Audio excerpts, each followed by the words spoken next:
और कॉकर भाई मुझे बताएं, आप देख क्या रहे हैं? ये सारे मामला तो हम डिस्कस कर रहे हैं कि नजर आ रहे हैं सारी चीजें कि ये मुलाकातें हो रही हैं, ये बयानात आ रहे हैं, आगे होने क्या जा रहा है? ये मुआहिदा हो सकता है मुमकिन तौर पर कोई यूएस और ईरान का इस विजिट के बाद, ठीक है? क्योंकि मैंने ये 2-3 दिन पहले भी मैं ये समझ रहा था और मेरा तज्जिया भी जो ऐसी नाक़िस सा तज्जिया है कि कहीं से अगर कोई रास्ता निकलना है तो वो चाइना से ही कोई मुआहिदे की तरफ मुलाकात करके ही मुआहिदे की तरफ बढ़ सकता है यूएस ईरान के साथ, अदरवाइज कोई और रास्ता नहीं है।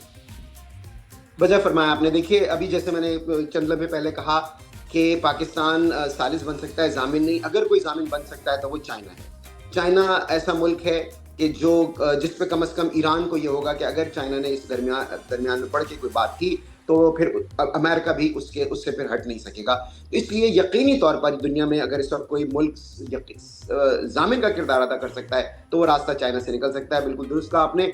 और आने वाले दिनों में अगर कुछ कॉन्क्रीट पेशरफ्त हुई इस मामले पर कि ईरान और अमेरिका के दरमियान मुआहिदा हुआ तो उसमें चाइना का पसे पर्दा ही सही, मतलब बिल्कुल जरूरी नहीं है कि वो सामने आके हो किरदार होगा, लेकिन इस हद तक होगा कि वो अपनी टर्फ नहीं देगा किसी को। देखिए कौकब भाई, ये भी तो बात है ना कि बड़ी मुश्किल के से अभी यूएस का जरा सूख कम हुआ है इस खित्ते की तरफ, तो वो और यूएस के अज़ाइम भी आपको पता है, आप यूएस में बैठे हुए हैं कि हॉट वाटर्स तक पहुंचना है, अफगानिस्तान में अपनी बेसिस दोबारा से वो करनी है, चाइना को मॉनिटर करना है, तो ये भी चीज़ें तो चाइना मद्देनजर रख रहा होगा ना बातचीत करते हुए।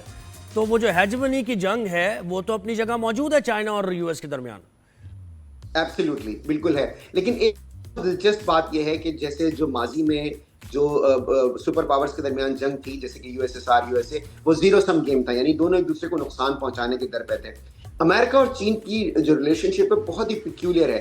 देखिए, कभी भी चीन नहीं चाहेगा कि अमेरिका माशी तौर पर बहुत ज्यादा कमजोर हो, क्योंकि 300 बिलियन डॉलर्स की पिछले साल एक्सपोर्ट्स थी, उससे पहले 450 बिलियन डॉलर्स थी। तो जो चाइना की इंडस्ट्री है वो पूरी की पूरी, वो बहुत ज्यादा उसका इन्हिसार होता है अमेरिकन कंज्यूमर्स पर। इसी तरह अमेरिका को चाइना की बहुत ज्यादा जरूरत है, क्योंकि अगर यहाँ चाइना का अगर जो इनपुट कम हो जाए तो अमेरिका में प्राइसेस इतनी बढ़ जाएंगी कि यहाँ सर्वाइवल मुश्किल हो जाएगा। तो ये दोनों एक दूसरे पर बहुत ज्यादा मुनहसिर भी हैं एक लिहाज से, लेकिन हाँ, दोनों में राइवलरी भी है